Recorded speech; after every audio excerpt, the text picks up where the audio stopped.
지난 2일 더불어민주당 선거대책위원회 출범식에서 이재명 후보는 성장을 회복하고 경제를 부흥시키겠다라고 약속했습니다. 기본소득을 공약한 대선 후보로서 이재명 후보를 바라보는 기본소득 지지자들의 기대가 분명 존재합니다. 그러나 이번 연설문 어디에서도 기본소득이라는 단어를 찾을 수는 없었습니다.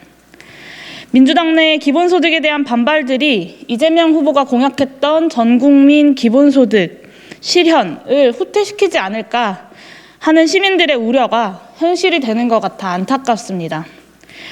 기본소득이 있어야 기회의 총량이 늘어날 수 있습니다. 기회의 총량을 늘려야 우리 사회의 갈등과 균열이 없어진다는 이재명 후보님의 말씀에 동의합니다. 그러나 성장만으로 기회를 늘릴 수는 없습니다. 국가 경제의 성장이 바로 국민들에게 돌아가지 않는다는 것을 우리 국민들은 이미 알고 있습니다. 경제 성장의 시기에도 양극화는 심화되었고 기회조차 주어지지 않는다는 국민들의 절망은 커져왔습니다. 낙수효과 대신 직수효과라는 말이 괜히 있는 것이 아닐 것입니다. 기본소득은 국가의 부를 국민과 직접 나누는 것이고 기본소득이 있어야 기회의 총량이 늘어날 수 있습니다. 기본소득은 오늘의 도전이 실패로 끝나더라도 내일을 또다시 살아갈 수 있는 든든한 버팀목이 될 것이기 때문입니다.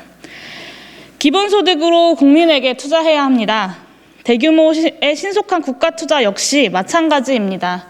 위기의 시대, 국가가 적극적인 역할을 해야 한다는 것을 부정하는 사람들은 국민의힘 소속 정치인들 뿐일 겁니다.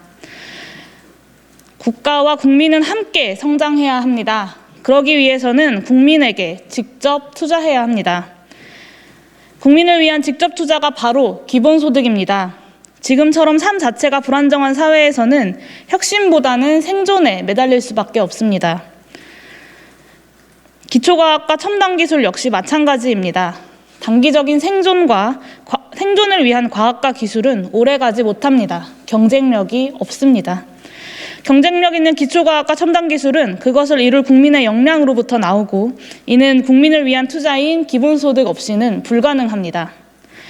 대표적인 기본소득 정치인 중 한 분이었던 이재명 후보의 선대위 출범 연설에서 기본소득 대한민국의 청사진을 찾아볼 수 없다는 사실은 기본소득 대한민국을 꿈꾸는 많은 국민들에게 큰 실망이었을 것입니다. 그러나 기본소득 정치는 멈출 수 없습니다.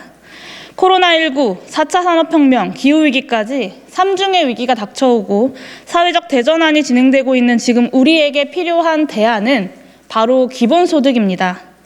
그렇기에 2022년 대통령 선거가 그 어느 때보다도 중요한 것이고 2022년 3월 9일에 선출된 대통령은 기본소득 대통령이어야만 합니다. 기본소득당은 이번 대통령 선거에서 기본소득 대통령, 기본소득 대한민국을 만들기 위해 최선을 다할 것입니다. 이를 위해 이번 11월부터 본격적인 기본소득당 대통령 후보 선출 절차에 돌입합니다. 다음 달 초 선출된 기본소득당의 대통령 후보와 함께 이번 대통령 선거를 기본소득 선거로 만들어내겠습니다. 기본소득 실현을 열망해온 국민 여러분들의 지지로 기본소득 대통령을 탄생시켜내겠습니다. 그리고 2022년 국민 여러분들과 함께 기본소득 대한민국을 실현해내겠습니다. 고맙습니다.